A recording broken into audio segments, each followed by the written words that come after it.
I've seen this movie before, and it doesn't end well. Hey everybody, Scott Walters, welcome to the channel. If you're new, I want to thank you for coming. If you're returning, I want to thank you for your continued support. Before we get into today's red hot topic, I'm going to politely ask you to give the video a like, subscribe to the channel, leave me a comment below. I would love to hear from you. Please watch to the end for my final thought. Hit the bell icon so you're notified when new videos are released. It's very important to stay close to the channel in these very, very tricky times.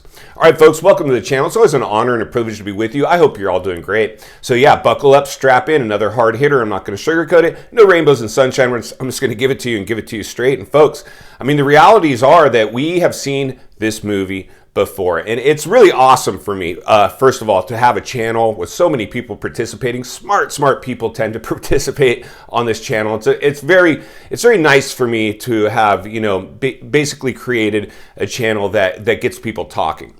And so the realities is, folks, I've seen this movie before. It doesn't end well. While this movie will in fact be different, the realities are is it doesn't take a rocket scientist to figure out that in fact we're in another housing bubble, and bubbles historically do what? Yes, that is right. They historically will pop.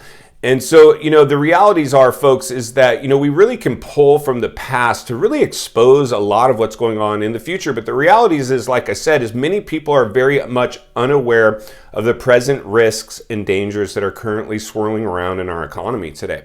And the realities is, like I've always said, if I haven't said it already in this video, it doesn't take a rocket scientist to figure this one out. Anytime you put the asset classes in a bubble, historically, they pop. So, I mean, anybody that thinks this bubble can't or will not pop, simply is, basically may as well just go back to believing in, the Easter Bunny and Santa Claus. There is no way that you can make that assumption of a market in a bubble not being at crash risk. It's just insane to me.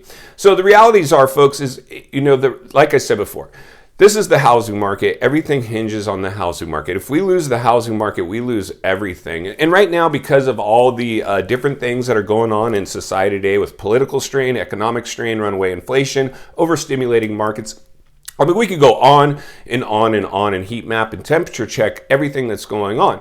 But the realities are, folks, is let's just cut to the chase. Insane.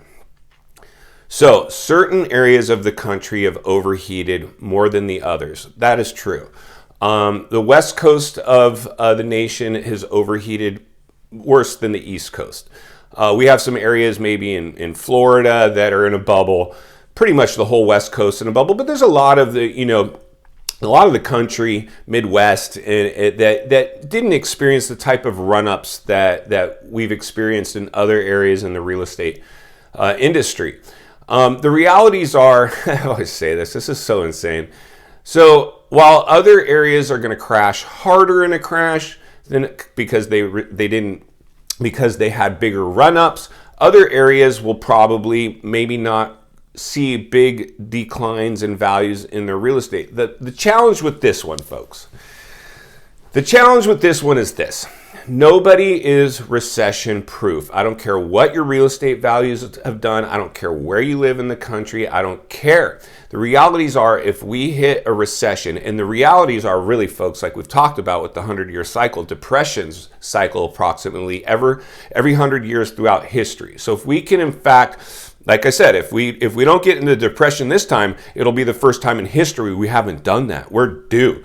So if there's a depression, I don't care where you live and what your real estate market's looking like, that's going to have an effect on you. There's just no way around that. In the last recession, in the crash of 2008, sequel 1,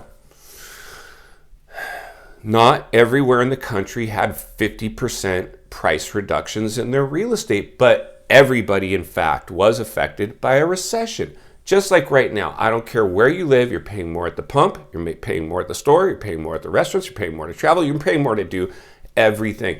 This one, my friends, is a very alarming bubble because the way we got into this bubble, this was market manipulation through federal government overstimulating the economy in an attempt to save a recession. The reality is they kicked the can way too far down the road, and now we have runaway inflation, and the only way to battle that is with interest rate hikes.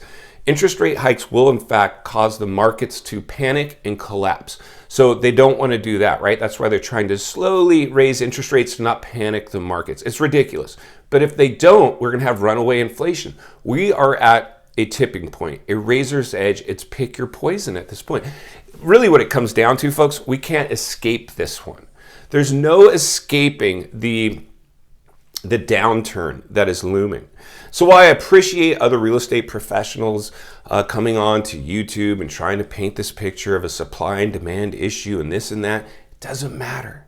It doesn't matter. None of it will make sense. None of that. You cannot hang your hat on a supply and demand issue when you have runaway inflation through a market manipulated asset class and hang your hat on that. It won't last. And the reality is, folks, like I've always said, congratulations to everybody at this channel that stuck with the channel as we raise awareness, as we sound the alarm, as we ring the bell to try to help people understand the times that they're living in. And unfortunately, folks, we will be the minority. The people like us that have talked about the realistic chances of a downturn are the ones that will be less affected by one because we all saw it coming. We have talked about it. It won't blindside us. In the last recession, folks, blindsided me, had no idea. I drank the punch. I drank the Kool-Aid. I bought in the height of a real estate bubble. Not smart.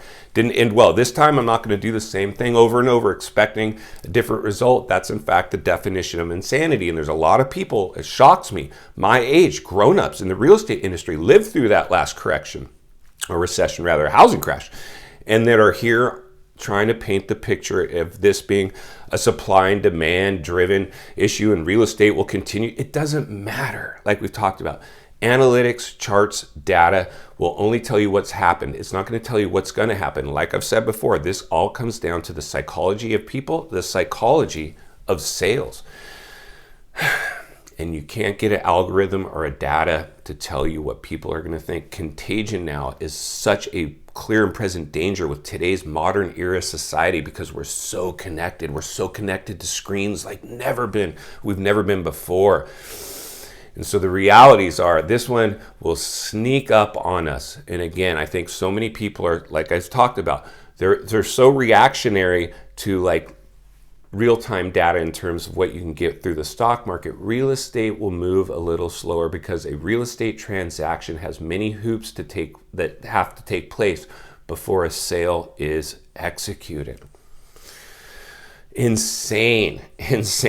Buckle up, strap in. Like I've said before, save your cash for a rainy day, save it for whatever you want to save it for. Your job right now is to understand the environment you're living in, insulate yourself, to weather a storm first, then reevaluate and temperature check the markets to see if it's time to re-enter those markets.